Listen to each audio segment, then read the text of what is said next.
Hi and welcome to learnhowtogarden.com. What we're talking about today is one of those really interesting plants that is dual purpose, and that's Chilean guavas. Now, I would have a Chilean guava in my garden if it produced absolutely no fruit whatsoever. But what I'm standing next to here is a relative of the Chilean guava. This is Myrtus leclerariana, and the Chilean guava is also Myrtus. It's a Myrtus ugni. But in fact now I think it's had its name changed to Ugni molliana. So they keep changing it, but Chilean guava is what we're talking about. And I am absolutely enveloped in the most exotic fragrance of strawberry and vanilla with sort of a hint of sherbet is the best way to describe it, coming off this myrtle. And as you can see, they are tiny little flowers with tiny dark green leaves. And this myrtle, I'm 6 foot, it's sort of a couple of foot above me, so it's probably 2 meters high.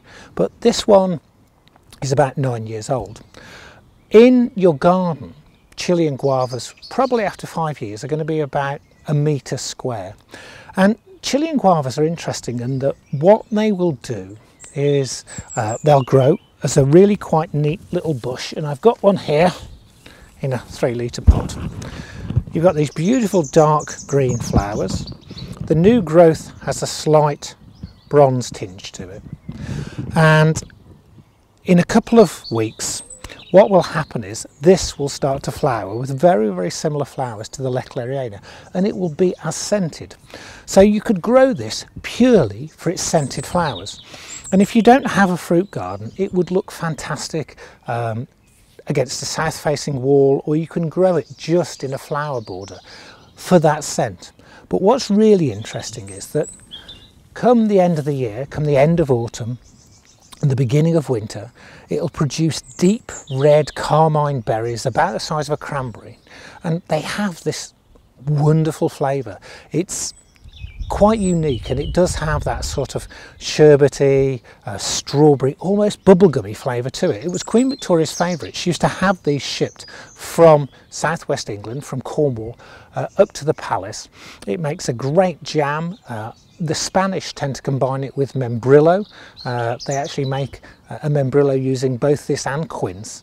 And I tend to sort of use it on top of sort of things like sorbets, or I'll use it on ice creams. It's it really is a fantastic addition to your garden and to your kitchen.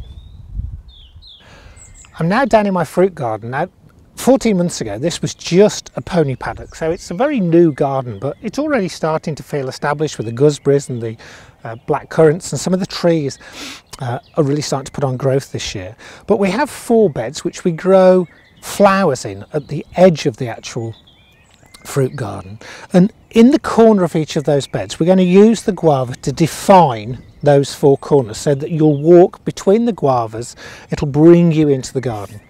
And the actual soil itself has had well sort of rotted down compost worked into it last year, and all I'll now need to do is add 2 things. The first is a generous handful of fish blood and bone, and that's just a general purpose fertilizer.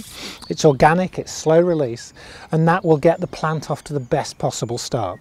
And the next thing I need to add is mycorrhizal fungi. Now, if you don't know what mycorrhizal fungi is, if you haven't watched the film on mycorrhizal fungi, all plant roots, and fruit in particular, and trees, have a symbiotic relationship with fungi in the soil. They use fungi on their roots to actually increase the root area, and it's a beneficial relationship for both of them. The fungi live on the roots, and the fungi then actually allow the tree to access far more nutrients on a much wider scale. It can actually double or sometimes treble the root area that is accessing nutrients. So mycorrhizal fungi is something that once we've made the hole, we will put a handful into the hole. If you're planting any shrubs, any trees, it's really worthwhile doing this.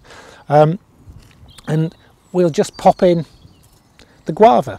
It'll be about half a metre in to allow it to grow, because if it's going to be a metre in 5 years, it's going to grow half a metre each way. And although I want 4 of these, I'm not going to buy 4 and put them in.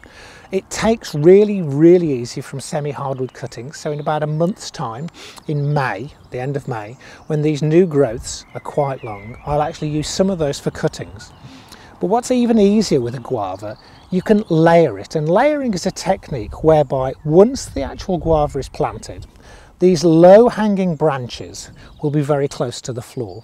And what we do is we scrape away the underside bark of one of the low branches, and then using something like a tent peg, we peg that onto the ground. We then cover it with some potting compost mixed 50-50 with grit, and we just leave it, still attached to the plant, and we leave that for a year. This time next year we come back and we actually cut off the branch on the plant side of the layer, and once we've cut it off, we can then use a trowel to extract the layer with its root system, which it will develop this year, and we have a brand new plant. It's how you propagate really difficult subjects like magnolias, for instance, are propagated quite often by layers. And I said to you that the most difficult thing about planting this would be digging the hole. So take out a generous sized hole, and what's really interesting here is that a year after having well rotted compost worked into it and then top dressed over the autumn with more compost, we've got a really great soil structure. Now if you experience a lot less than -10 degrees, what I would suggest is you get something like, say, the pot behind me, about that size that the fig's growing in, and you grow the guavas in a good soil or loam based compost. And by doing that, you can bring it in the autumn, keep it in a very cold greenhouse, just frost free in a greenhouse, and then you can have it on your patio or near your front door to really benefit from that exotic scent. Once you've got your hole, make sure it's about the right depth by popping in the pot and making sure it's level with the soil. As you can see, it's a very fine root system, lots of fine root hairs. We pop that in, backfill with the soil, use your hands to push this down. When you're pushing down, don't push down on the part of the plant that's been in the pot. You're not trying to crush the roots in any way, shape or form. You're just trying to get rid of any air gaps in the soil around it. Give it a good watering in, and then just leave it to grow. We're going to get those fantastic flowers that we saw on the other Myrtus, the Myrtus leclerriana. We're going to get the amazing scent, and then come autumn, late winter, it's going to start to develop those really deep cranberry sized fruit. In Australia and New Zealand, it's become a real gourmet speciality. They call it Tazziberries over there, not Chilean Guava. Obviously it's called a Chilean Guava because it originates in Chile. And being Southern Hemisphere, it's why it really grows brilliantly in New Zealand. If you've not come across it, I'd really recommend it. If you want a small edible hedge, which is what I'm going to do with this in another part of the garden, it's really fantastic. If you've got a south-facing wall, it's worth growing for its scent and its beautiful flowers. And then you just get the added bonus of this culinary delight, which are Chilean guavas. Thanks a lot for watching.